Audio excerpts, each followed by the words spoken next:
explain something. Today I'm talking about Podlink.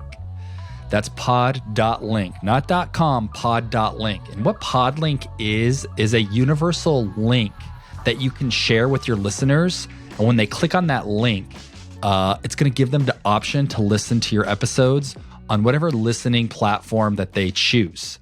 Obviously, Apple is number one, so let's get that straight. Most people are going to listen on Apple. Second is Spotify, and then third is maybe Overcast. Then there's Google Podcasts, there's Pocket Casts. There's several podcast listening apps. However, most people are going to use either Apple or Spotify.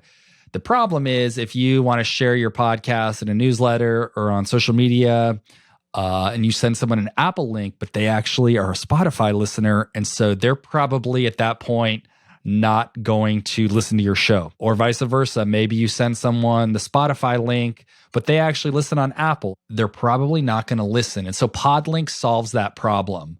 So you go to podlink.com and you type in the name of your show. Assuming your podcast, everything's gravy with your podcast, it's going to pop up.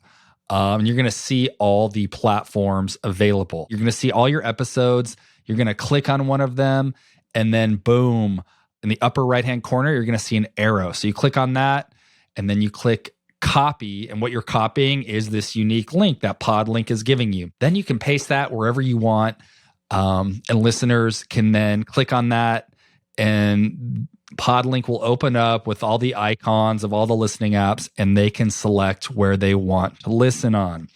So it solves the problem of creating confusion and sending somebody the wrong link. And I think it'll maybe even help you get more listeners because of that. So Podlink is a great tool.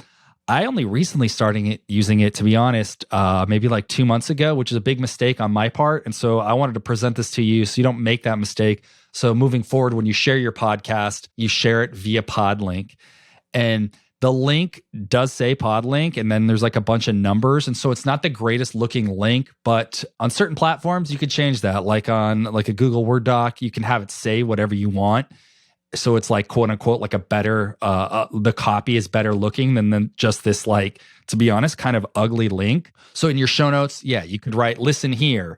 And then when they click on it, it actually takes them to this Podlink site where then they can choose where to listen. I know Instagram, you can change the text of the link of what you want them to click on in your Instagram stories. Keep that in mind. It's not the best looking link, but depending on what platform you're using or how you're sharing it, you can probably change it to appear as you want. Boom. So that's it for me today, guys. Just wanted to share Podlink with you because I think it's a rad feature and that it's going to help you grow your show and allow more people to listen on their terms, when they want, where they want.